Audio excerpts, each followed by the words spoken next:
And today is Tuesday, 7:45 na umaga, and I am going to drive na guys. Pupunta ako sa work ko. Meron akong appointment sa doktor, pero 9 o'clock. So alanganin, 8 yung pasok ko and 9 yung doktor ko. So for sure na hindi alam kung papayagan, pero medyo alam ko yung sitwasyon sa timeline na yan na medyo busy kami. So ako na lang nag-cancel guys, and maghanap na lang ako ng panibagong oras. Ano lang naman yung allergy ko dito sa paa. Mayroon ako. So guys, mag-drive na kami. Anuhin ko si Ina. I-drop by ko tayo matapos ngayon. Yes. And may mga buti ako sa car kasi magbinta ako ng mga buti kasi sayang. And guys, good afternoon. And ang malakas yung ulan, kinuha ko itong mga oh shit, daming insect dito.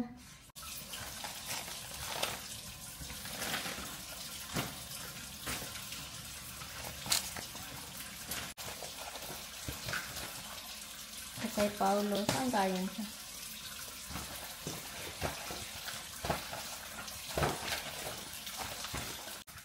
Basahin natin itong kay Reyna. Galing sa Odlinen Sterilsen. Ano po? Ba't may ganito sila? Andun ako wala.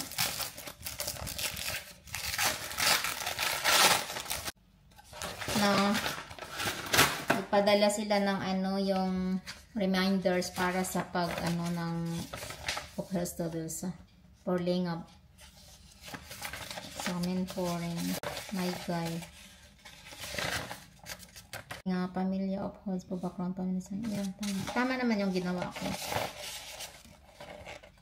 Tuskal ik bitzal giberbis din sa to some okay. Tuskal ik bitzal giberbis to odin ik tifala ha it mendra orlet feels barn i Denmark. To some mendra boy i Denmark. Siguro ibalik nila yung fee kasi si Ina nag-stay na dito sa Denmark ng 7 years. So I think siya, ibalik siguro nila yung giver. Bisbi bordeya at duskal bitzal giver o do iki bitzal. O bis duskal ha optay answer. Okay. Itong kay Paulo to? Selke bo. Iba naman yata ito. Ito yata yung bayarin.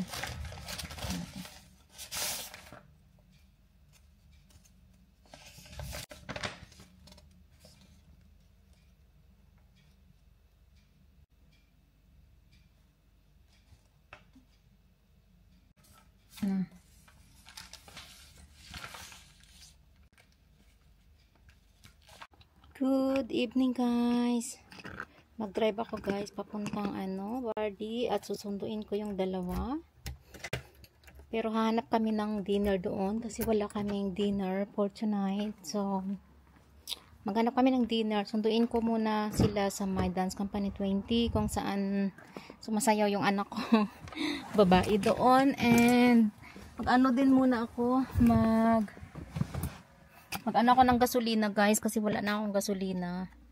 And ayun guys, sinundo ko na nga yung dalawa, and andito ako sa loob ng car ngayon kasi pumunta sila sa sa loob ng McDonald's. Ginamit nila yung app ng McDonald's kasi merong parang buy one take one na drinks, and then si Ina meron siyang like free na drinks. So yun, pumunta sila doon.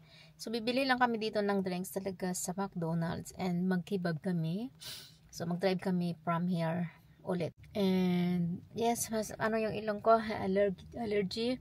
Last time talaga guys, I think 3 nights ago or 4 nights ago na di ako nakatulog. 3 nights ago yata. As in hatching ako ng hatching, tapos lumipat ako sa loob ng bahay, uminom ako ng cetirizine, tapos 1 hour pa yata bago talaga ako na nakatulog kasi tumutulo yung sipon ko, as in itong parang pautom, parang diyan yung ilong ko talaga more or di ba yung iba yung summer nagkaka-allergy pollen ba, pero Ako parang baliktad man. And ayun, kanina, si Mr. after niya ng demo, pumunta siya sa hotel niya, tapos nag-message pala siya sa akin na kung asan daw ba ako. Sabi ko nasa bahay, and then sabi niya mag-idlip muna daw siya kasi 6 o'clock sila mag-meeting uli for dinner kasi marami sila, 200. And then nag-video call siya sa Viber. So nag-usap kami sa Viber ng mga 5 minutes yata. And then natulog. Tulog na siya, natulog din ako. After tulog ko, ako ng bahay, nag-arrange ako. Inikot ko na naman yung cabinet, maliit lang naman, na kaya kong buhatin, and inarrange ko yung decoration. Yeah, and then nung isang araw nga, 'di ba, yung inano ko is yung kusina, inayos ko yung kusina namin. Ay, grabe yung ilong ko. Wala pati akong cetirizine dito, guys, nasa bahay. As long as na hindi ko inumin ng cetirizine to. Minsan, bihira, minsan atso ako, and then 2 times wala na. Pero may time talaga na makailang beses tulo yung sipon. Kailangan ko talagang uminom ng gamot. Dito na lang kami daw guys kakain sa McDonald's.